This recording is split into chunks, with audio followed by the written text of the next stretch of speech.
The House Majority Whip, House Committee on Financial Services, is covered all in the middle of all of this. Congressman, great having you. What did this accomplish today? It's another Hunter Biden stunt, Neil. And for people who are watching, think about this. He has two lawfully issued subpoenas. And I know the reporting was that he was given a choice. No. He was invited to testify before the committee, and he was subpoenaed to give testimony under oath before a court reporter in a more of a legal setting. This is how people are held accountable, and this is done all the time, whether it's Democrats or Republicans. He was issued a subpoena by Jim Jordan on the Judiciary Committee, a lawful subpoena, and by Jamie Comer, the head of the Oversight Committee. And Neil, he has flouted them both. And I think today was not about showing up and showing that he's available for questions. It was about poking people in the eye again and saying, Congress, you really don't matter. I'm going to do what Hunter Biden and the Biden family does. I'm going to ignore you. And guess what? We're going to hold him accountable. All right, but if he was trying to call your bluff, why not call his and say, all right, you sit down on your ass there, and we're going to begin questioning you now. Everything we've been wanting to ask you, we're going to start doing it now. It seems like you guys missed an ideal opportunity to seize this sort of theatrical moment and take it for yourselves. He clearly had no intention of doing that, Neil. Had he had intention of doing that, he would have given people notice that he was going to show up instead. Oh, no, I agree. There's definitely something what you say there, Congressman, no doubt. And but by his showing up, you could have sort of buttonholed him and say, all right, well, now you're here. Thank God we didn't know you'd be here. But now that you are, we have some questions for you. Well, there were members that were starting to discuss that, right, but he left before the thing could get moving. Did, right, I get you. Yeah. So what happens now?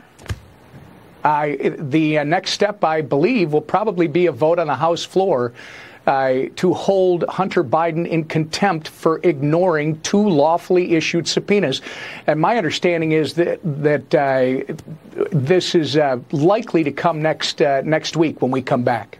All right. Now, there was one interesting exchange with our Hillary Vaughn about, do you talk to your dad? In other words, saying, there's nothing nefarious going on here. I talk to my dad all the time. My dad calls me. I call him. So what did you make of that? It was the closest he has ever come to acknowledging that he's had conversations that might or might not have involved some of these business calls. That seemed to be a significant development, or maybe I overanalyzed it. Well, I don't know. I look at it two ways. One, I think it's another example of Hunter Biden's arrogance. I mean, he's so cocky about this. He thinks he can give flippant responses to a reporter's very sincere question. And the fact that he thought he could say, do you have a dad? Does he call you? Do you answer the phone? This is why you have a testimony under oath in more of a legal setting, because we know there's counter testimony out there that it wasn't his dad calling him during these, the president calling Hunter Biden during these business meetings. It was clearly Hunter Biden calling his father and using his father's position to advance whatever business interest was in Hunter's best interest. So I think it just shows, again, his arrogance and his complete foolishness. Is there proof of that, though? I understand the focus on Hunter and what he's up to, but that if you had the goods on him, connect him to the dad, it would have gone out there now. Then Chairman Comer, not you specifically, sir, but Chairman Comer has done a disservice by not revealing that proof. Well, I don't know that. I think a disservice would be rushing to judgment without letting all the facts come out. And in this case, Hunter Biden, and there's a couple of other witnesses, and there's thousands of documents that they've asked for from the National Archives.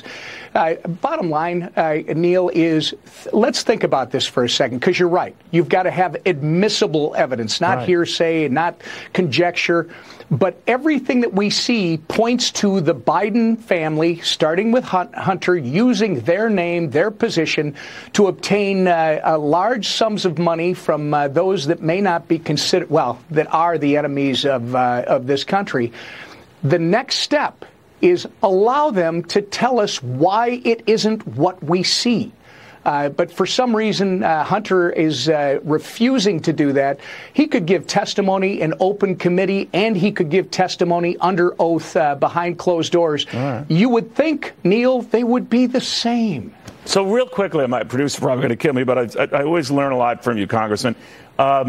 Let's say you have a third meeting, a chance. Out of an abundance of caution, would you lock the doors after you're all in there, if he comes in there, so he can't leave, that you can go ahead and question him, drill him on any matter you want?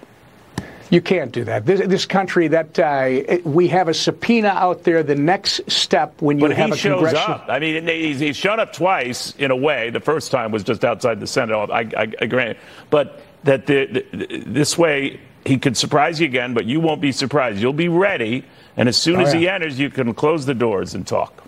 Well, only if the subpoenas have been enforced by court, by a court of law, and you have the basis to do that. This is not some foreign country where they can lock the doors and force you to do something you don't want to do. We're trying to do this in the lawful manner, which is with the subpoena. He'd want to do it. He, like today, he walks in. So now you can go. He should. Neil, he should. And he should want to go to the next step, because he should want to exonerate himself and his family from what looks like a very corrupt business arrangement. All right. We'll see down the road where that goes. Tom Emmer, very good seeing you, Congressman. Thank you. Thank you, Neil.